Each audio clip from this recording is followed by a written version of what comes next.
Bienvenidos amigos, Dios les bendiga muchísimo. Qué gusto, qué honor, qué placer que ustedes estén ahí en casa pudiendo disfrutar de la palabra de Dios mediante este servidor. Mi nombre es Daniel Vargas y yo súper, hiper, mega encantado de poder transmitir a tu hogar la palabra de Dios. Hoy tenemos un tema especial que hemos estado tratando a través de todas estas semanas y ¿qué más decirte? Hemos estado aprendiendo varios principios, pero para este tema en especial trataremos 3 principios y lo detallaremos un poco más.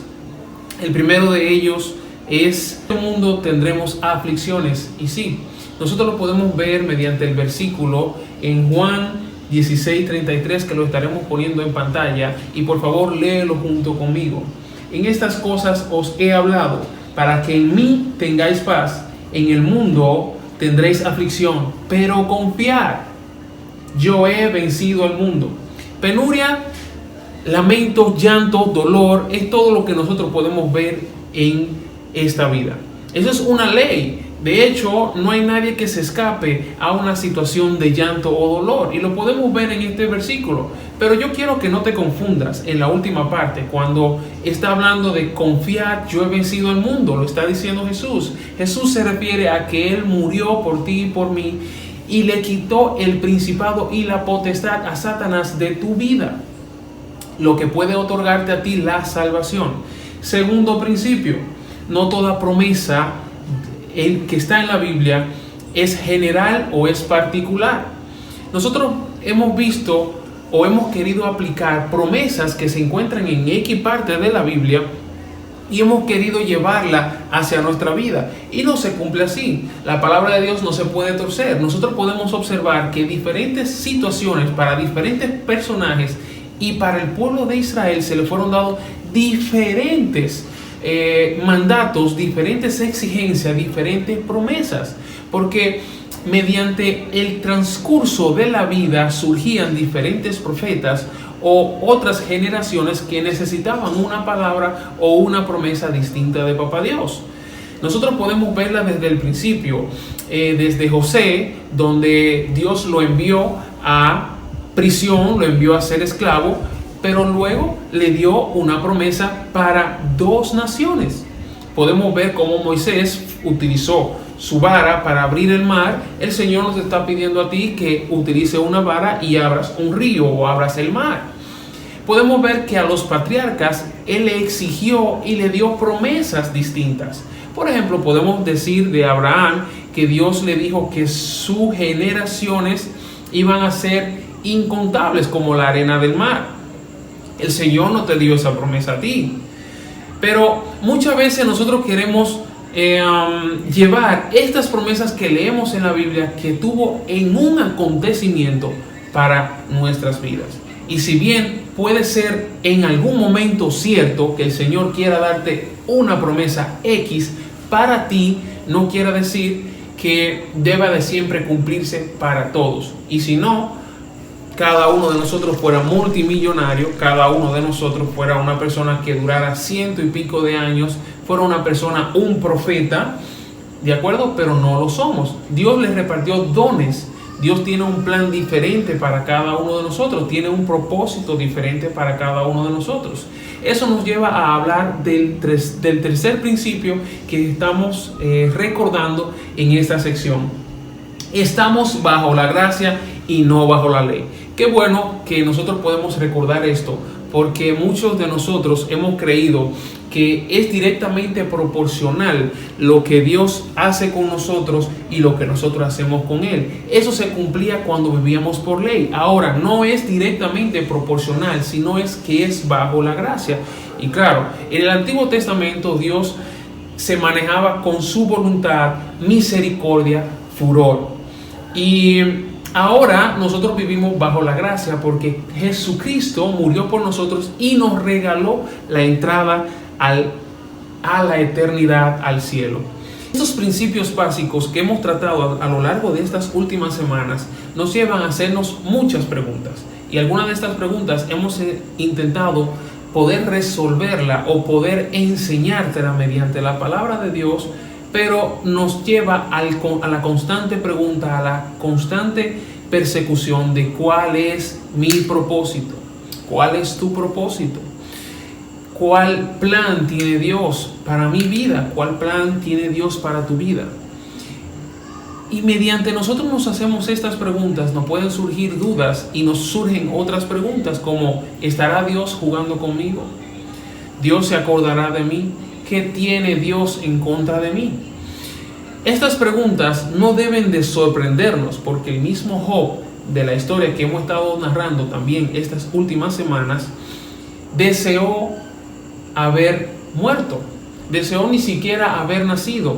Entonces, ¿qué ha de sorprendernos si nosotros no las hacemos? Ahora, Job, recordando, nunca maldijo o pecó ante Dios, siendo Job posicionado en lo más bajo que todo ser humano puede alguna vez tocar.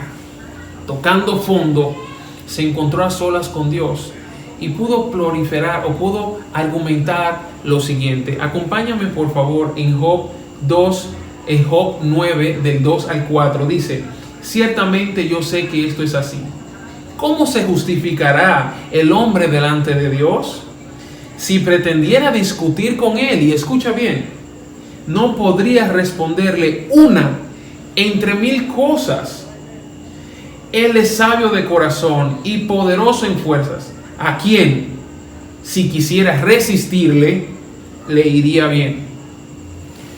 Nosotros podemos recordar que Job ha sido el hombre durante toda la historia del ser humano que ha pasado por la situación más quejumbrosa o que puede provocar más dolor. No hay algo peor para un padre que perder a sus hijos, no uno, sino a todos.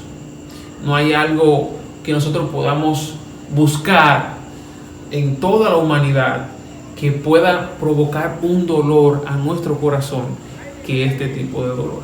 Pero por favor, todavía acompáñame en Job 9, del 15 al 20. Job sigue hablándole. Él estaba hablándole a unos amigos que supuestamente iban a confortarle, iban a aconsejarle, pero más bien estaban haciendo todo lo contrario.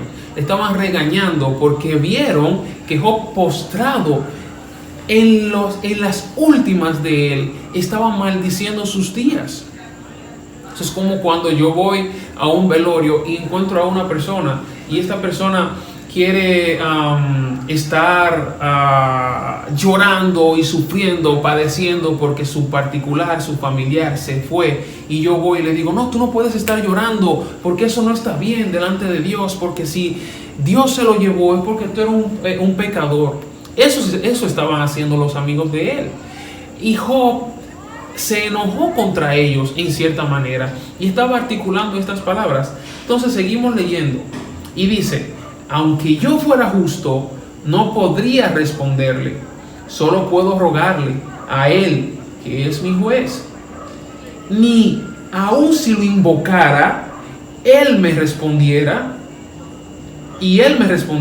creería yo que ha escuchado mi voz, porque él me quebranta con tempestad, aumenta sin causa mis heridas, y no me concede que tome aliento, sino que me llena de amarguras. Si hablamos de su fuerza, por cierto que es poderosa. Si de juicio, ¿quién lo emplazará? Aunque yo me justificara, mi propia boca me condenaría. Aunque fuera perfecto, escuchen bien, él me declararía culpable. Comúnmente se pensaban que si tú eras bueno, tú habías de prosperar. Pero si tú practicabas el mal, a ti te iba a ir mal en la vida. El bueno había de ser recompensado, mientras que el mal habían de ser castigado. Y era algo que nosotros podíamos ir, y hasta se cumplía como una ley, que si esa persona tenía deudas o tenía aflicción o algún tipo de penuria o enfermedad, había sido porque él o sus padres habían pecado. Prácticamente la prosperidad es una prueba de la justicia, mientras que la desgracia una prueba de la maldad. no solo en esta historia observamos que es distinto a cómo pensamos. Dios busca en su pueblo que entiendan su voluntad y cumpla en ella su propósito. Esto no dice, y escucha bien, que sea tu voluntad, que sea lo que tú deseas o que sea lo que tus familiares desean. Él se preocupa por nuestras necesidades y es claro, pero tiene como objetivo principal dos principios. Y quiero que por favor tú puedas prestar atención a estos dos principios. En esto se basa absolutamente todo lo que Dios desea para ti y para mí. Primero, y puedes anotarlo ahí donde estás, el primer principio es la salvación de tu alma. Dios ha diseñado un plan que a su vez podemos argumentar, entre comillas, que puede ser un plan que nos ha hecho daño. Pero todo propósito de vida que Dios te tiene para ti ha sido para que tu alma se salve. Nosotros podemos quejarnos para el dolor, nosotros podemos sufrir aquí porque es un principio básico y bíblico que vamos a tener aflicciones en este mundo. Pero todas esas aflicciones nos sirven dependiendo de tu decisión, si para bien o para mal, pero Dios lo quiere para bien. También hemos hablado de las tentaciones y las pruebas. Dios no da tentación, ni busca tentarte. Lo dejó claro Jesús cuando Satanás quiso tentarlo. Pero en este caso, si Dios está buscando tu bienestar del alma, tú te estarás preguntando, ¿por qué has de sufrir? La historia de Job nos enseñó que bajo toda circunstancia lo que tú debes hacer no es entender el caminar, sino entender el fin. El fin es la salvación de tu alma. Ahora, hay una segunda cosa a la que Dios le da mucha importancia, y es la salvación de las almas a las cuales tú puedes alcanzar. Tus familiares, amigos, personas que te pueden ver a través de las redes sociales, que tú prediques y lleves las buenas nuevas. Entonces, estos dos principios combinados harán que tu alma sea salva y que tú tengas un crecimiento espiritual exponencial día a día. Que tú tengas una intimidad con Dios tan alta que tu palabra, todo lo que tú haces, lleve a salvación a otras personas. Estos principios son básicos, muy, muy básicos. Y espero que tú lo hayas entendido y no haya que repetírtelo más. Eso va a hacer que tu fe aumente. Eso va a hacer que tu comunión con Dios pueda verse aún más en intimidad y tú puedas hablar de tú a tú con Dios. Nosotros ahora vamos a buscar en este libro, en Juan 14:13, que dice: y todo lo que pidieres al Padre en mi nombre, lo haré para que el Padre sea glorificado en el Hijo. Vamos a explicarlo claro y llanamente. Si Juancito, que es mi vecino, tiene una cuenta abierta en el colmado y yo voy a pedir por Juancito, el colmadero debe de identificar si yo voy bajo la autoridad de Juancito. Yo no puedo ir y pedir algo que a nombre de Juancito si Juancito no me ha dado la autorización de ello. ¿Qué queremos decir con esto? Todo lo que nosotros vayamos a pedir en su nombre debe de estar alineado en lo que Él desea. Debe de estar bajo la autoridad. No porque tú ores en el nombre de Jesús debe de cumplirse. No es así. Claro, también nosotros podemos ver que Jesús está hablando de la tremenda misericordia de Dios y que Él conoce tu corazón. Pero recuerda, tu corazón debe estar alineado totalmente a la voluntad de Cristo. Y solamente así es cuando pidiendo en su nombre se te hará cumplido. El Padre Celestial debe ser glorificado mediante todas las obras y maravillas que Jesús produce a través de nuestra vida. Pero eso no quiere decir que a ti se te tenga que dar un auto. Y si bien, claro, el mundo fue creado para nuestro bienestar, Dios solamente se preocupa, no solamente, y perdona mi palabra, principalmente por los dos principios que ya tenemos por sentado. y que no tenemos necesidad de volver a repetir. Estos principios van a provocar que nuestro caminar esté alineado a la palabra de Dios. Dios nos brinda, claro, su rostro afable y amable, su oído misericordioso. Lo hemos visto durante toda la escritura de la palabra de Dios, durante toda la humanidad, que cuando el ser humano se apartaba del rostro de Dios, Dios hacía que algo sucediera para que el ser humano se volviera a arrodillar ante Dios. Muchísimas cosas han sucedido.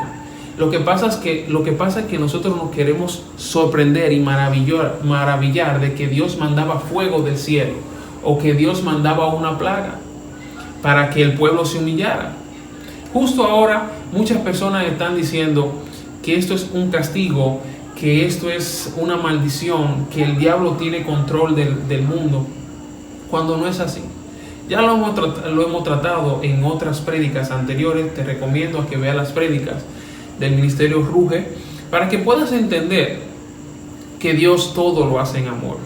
Si está enojado, lo hace con amor. No es lo mismo cuando es por desquitarse, como nosotros solemos hacer, que nosotros le damos un pecozón a nuestro prójimo tan solo por desquitar nuestro furor. No es así. La gracia de Dios está por sobre ti y sobre mí. Y Cristo no murió en vano. Por lo tanto, la gracia la hemos alcanzado sin merecerla. Pero recuerda, para ello tú necesitas dar autoridad de que llegue a tu vida. Por favor, lee conmigo en Filipenses 3, del 12 al 14.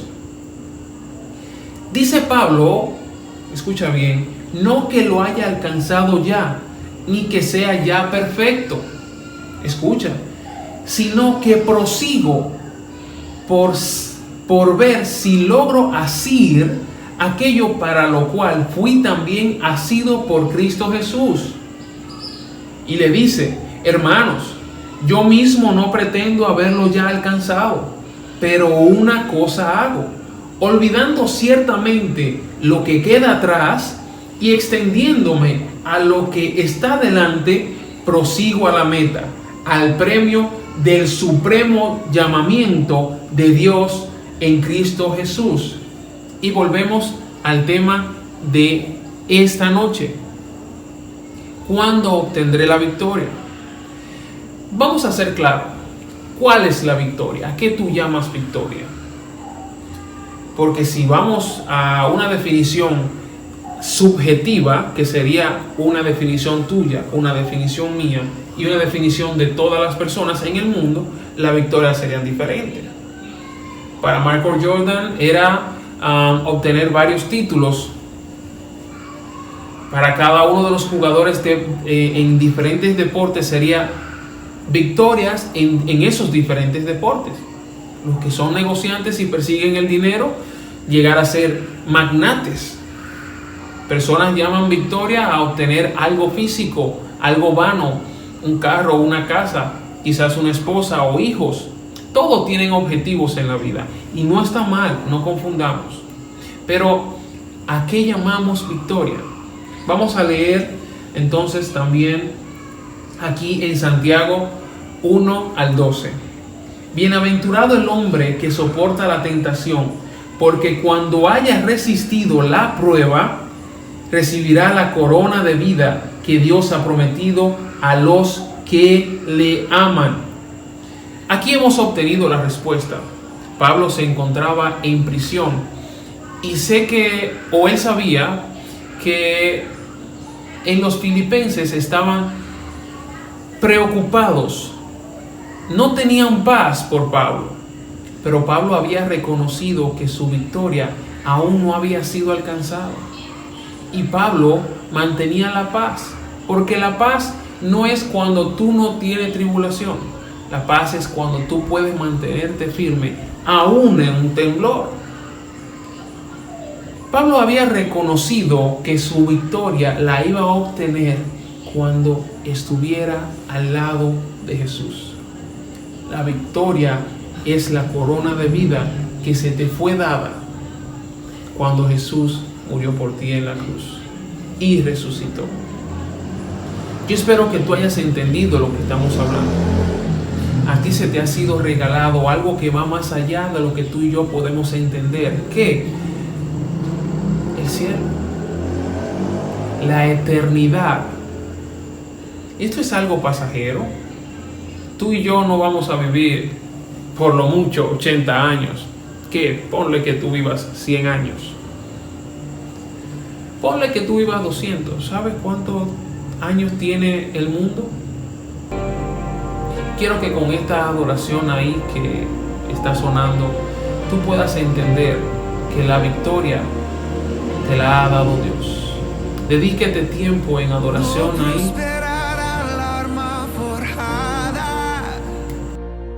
La oscuridad no prevalecerá, porque el Dios que sirvo siempre triunfará.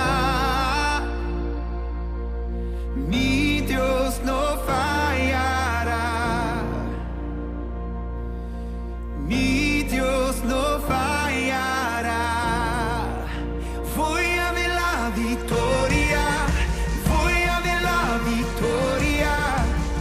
La batalla es tuya, Señor. Voy a ver la victoria. Voy a ver la victoria. La batalla es tuya, Señor.